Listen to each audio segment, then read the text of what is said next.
उपमुख्यमंत्री एकनाथ शिंदे मुंबईला रवाना झालेत। दरेगावला एकनाथ शिंदे गेल्यामुळे शिंदेंच्या नाराजीची जोरदार चर्चा राज्यामध्ये होती। मात्र दरेगावातूनच मुख्यमंत्र्यांनी माध्यमांशी संवाद साधला आणि त्यानंतर ते मुंबईसाठी हेलिकॉप्टरने रवाना झालेत।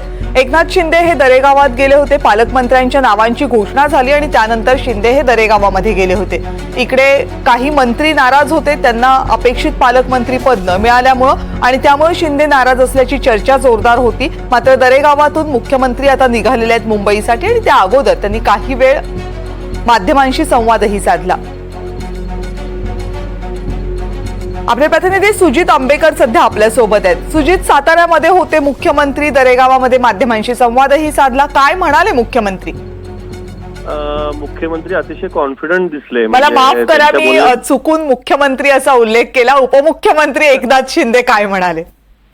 उपमुख्यमंत्री एकनाथ शिंदे अतिशय कॉन्फिडंट होते आज आणि त्यांनी स्पष्ट असं सांगितलं की मी ज्यावेळेस गावाला येतो, मी गावाला आल्यावरच नाराजीच्या बातम्या कशा येतात हाच माझ्या समोर मोठा प्रश्न आहे। मी खरं जे माझ्या गावाला येतो तो माझ्या समोर माझ्या गावाच्या आसपास हा जो सगळा कोयना बॅकवॉटर आहे, महाबळेश्वर आहे, तापळा आहे आणि आता होऊ घातलेला नवीन महाबळेश्वरचा जो प्रकल्प आहे, हा प्रकल्प फार त्यांचा म्हणजे ड्रीम प्रोजेक्ट म्हणतो उपमुख्यमंत्री एकनाथ शिंदे यांचा ड्रीम प्रोजेक्ट आहे आणि तो पूर्ण करण्यासाठी मला हे माझ्या गावाला दरे या गावी यावी लागते। आजही ते ज्यावेळेस इथं त्यांनी मीटिंग घेतली, म्हणजे सातारा जिल्ह्यातले सर्व सातारचे जिल्हाधिकारी होते, फॉरेस्ट ऑफिसर्स होते, सार्वजनिक बांधकाम खातं होतं, पोलीस ऑफिसर्स होते, सगळी एक फार मोठी बैठक घेतली।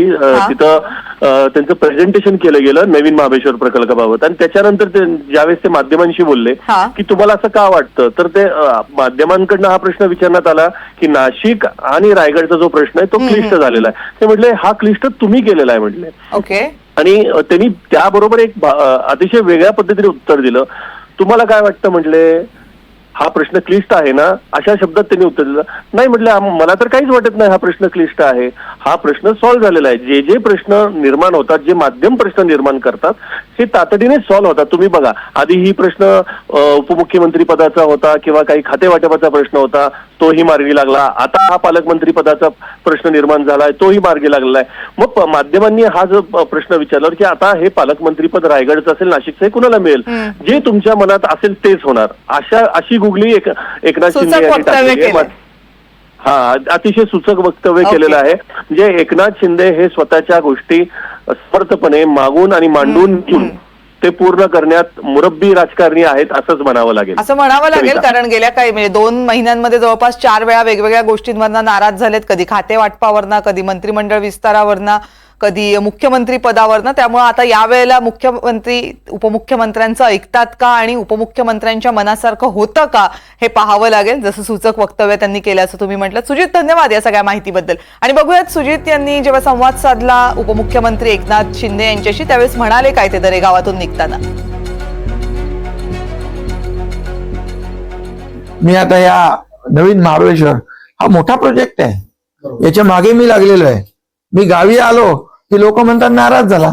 मला तर या प्रकल्प पूर्ण करण्यासाठी अनेक वेळा गावाला यावं लागेल, या भागामध्ये फिरावं लागेल, बरोबर ना। अगदी पाटणपर्यंत जे स्पॉट याच्यामध्ये आहेत हे सगळे म्हणजे प्रतापगडापासून अगदी पाटणपर्यंत।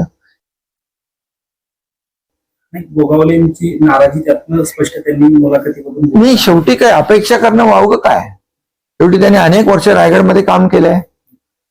म्हणजे अपेक्षा ठेवणं, मागणी करणं त्याच्यामध्ये काही चुकीचं नाहीये।